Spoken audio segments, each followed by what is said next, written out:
What's going on YouTube? This is Andre Classic Cuts coming at y'all with a new video.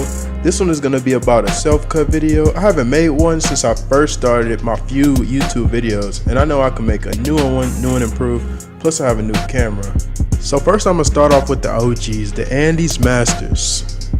Then next I'm going to put the lever halfway because I want the cut to be a 1.5. The 0.5 is where the lever is halfway, letting you know that that 0.5 is half. And then I'm gonna use my purple magnetic Andes guards. These guards are dope. Everybody loves these guards. You never hear anyone complain about them.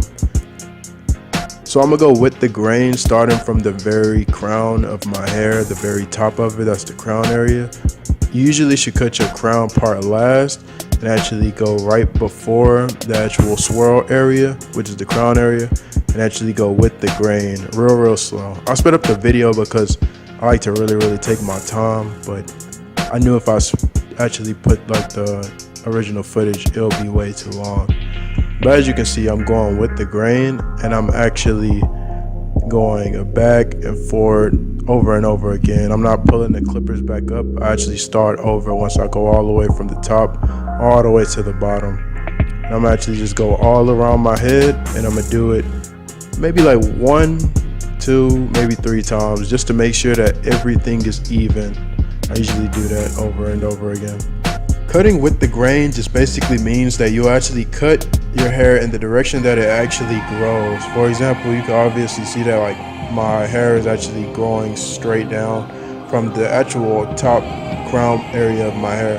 We have some people who have calyx, or they'll have some type of reason their hair will just grow in different directions. Sometimes this usually happen where the edge up actually is, so you'll actually cut in that direction that it actually grows, because if you do it the opposite way, you'll end up getting a bald spot. Like I said before, just keep going over everything, try to knock out any dark spot that you see. You want it to be as even as possible. That's the #1 goal. Go over it 4 or 5 times if it's like one of your first times cutting your hair. You guys may not be able to tell in the video, but on the side of my hair, like where the box area is, my hair is really blonde, so that's why I like avoid cutting that part with a 1.5. And what I usually do is I'll slide on the 2 guard, because if I cut it at a 1.5, it'll look like I'm balding on the side, so I tend to just cut it higher since the hairs are actually blonde instead of black. Next, we're gonna get into the hardest part of the haircut. It's the crown area. This is so crucial. Like, this is the reason why a lot of barbers don't cut their own hair, because if you cut the area of your whirlpool in the back that everybody have, one little wrong direction could put a patch inside of the back of your hair. So what's best is just to go really slow and pay close attention to exactly where your hair is actually growing around your whirlpool. This isn't just because I have waves. In general, everybody has a whirlpool in their hair, like every single person in the world. So you just have to really pay attention to exactly where your hair is growing, starting from that whirlpool area. After you cut any section of your hair, you always need to go in on a brush session, because you need to actually lay your hair down after you cut it, just to make sure that you didn't miss a spot and that one spot don't stand out. So you need to go over it and brush the area and then recut it again, just to make sure that you didn't miss anything. Don't feel discouraged if you actually do mess up on this area, because like I said, this is the hardest part of the haircut, and it took me like a while to really know my crown area and actually know exactly where to cut it. You can see I keep spinning the clippers around and around. It took me a while to actually pinpoint that all the way down to the point that I could actually get it knocked out in like 5 minutes or so.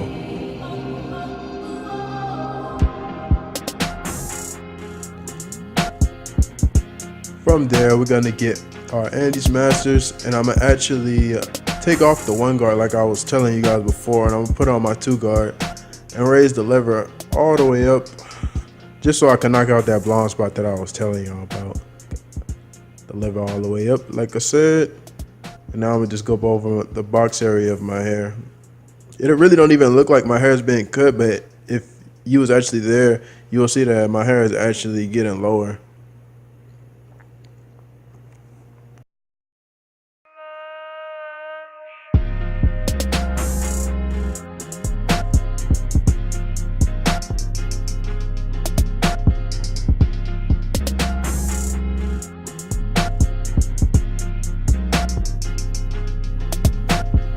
we're going to go in on another brush session, make sure that everything is nice and even as we prepare for the fade at the back of the neck. Make it nice and smooth. As you guys know, I have two dope videos over actually how to fade the back of somebody's neck. But the first thing you're going to do is just fade the back line. I'm not going to go over the whole tutorial over actually fading the back of your neck, because it's actually a long process to actually learn. But I'm going to just go over a few quick steps. So I'm going to just actually create the line first, that way so when I edge it up, it'll be way more easier on me. So I'll just make a line, and I'll actually make a line on both ends towards the bottom, so it'll actually make a box for when I actually start to fade it.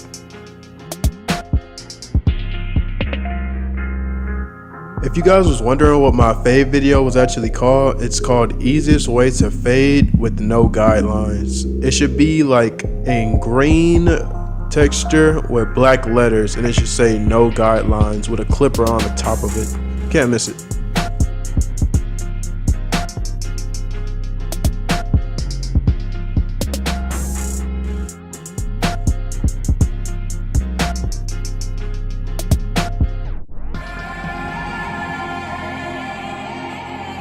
Once we finish our fade at the back and we notice that it's actually nice and blended, we're gonna break out our trimmers. I use the Andy GTX T outliners. Everybody love these. They ain't the best of the best, but I mean, hey, they're definitely up there. You gotta give them that. So I use the mirror in the back to actually make sure that I make like a straight line. It don't take too much. Just go over it. I won't go too deep into it. I'll just cut off the excess that's from the line that you're actually trying to create, and then I'll just do it again on the other side. Pretty much just go over the excess hair that's going past the actual line that was already there previously.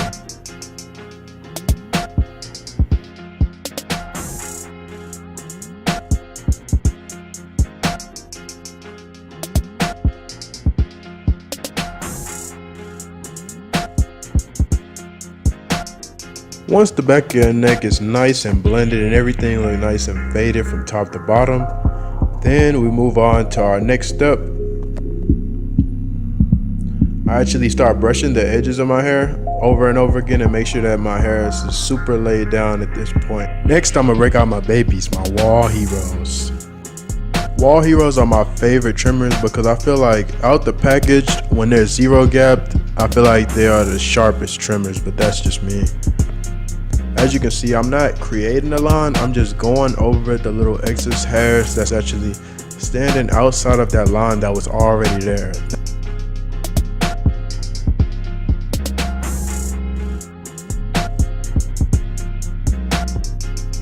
The biggest mistake people make is that they tend to try to actually create a line, or they'll end up pushing someone's line back just to make it extremely crispy and make it to the point that is directly straight. But the thing is, everyone wasn't born with a directly straight hairline.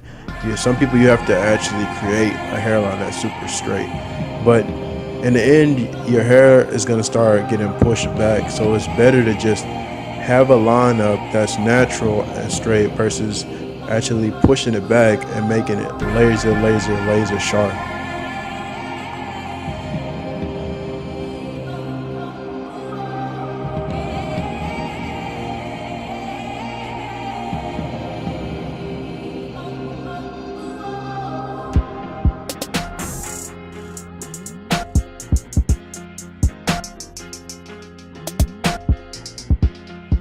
When you're using trimmers in general, it don't matter what type of trimmers you have, it's always best to go as slow as possible, because if you go back and forth really fast, it's a good chance that you'll end up cutting yourself just because the blades are so sharp, or they'll tug onto one of the hairs and actually pull it from your skin instead of actually cutting it.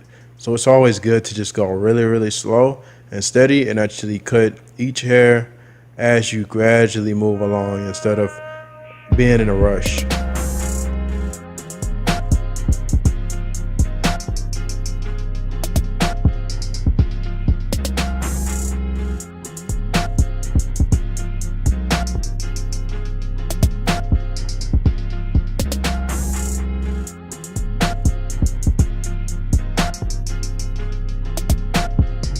Lastly, for people with widow's peak, it's dope to actually have a razor to go back over the little hairs that are still there even when you use super sharp trimmers, just to really knock out those little hairs and actually make sure that they don't grow back in like 1 or 2 days or so.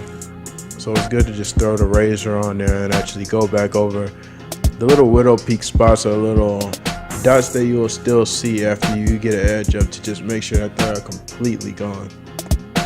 Whenever you use the razor for your cheek, you always should blow a bubble just to stretch the skin as much as possible, and you actually pull down the razor at a 45-degree angle. And you also, when you really want to get key points, you should use the actual corner of the blade only. You shouldn't use the whole thing all of the time, just for certain areas.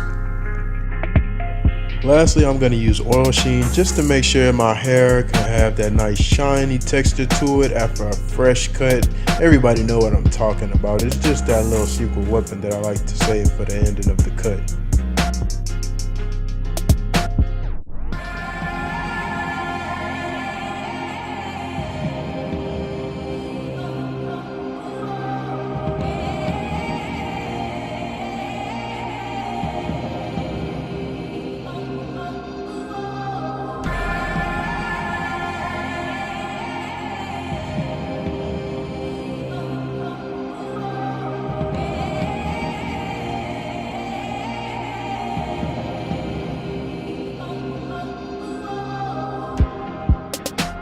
Don't forget to comment, like, and subscribe to Andre Classic Cuts, my YouTube channel, of course.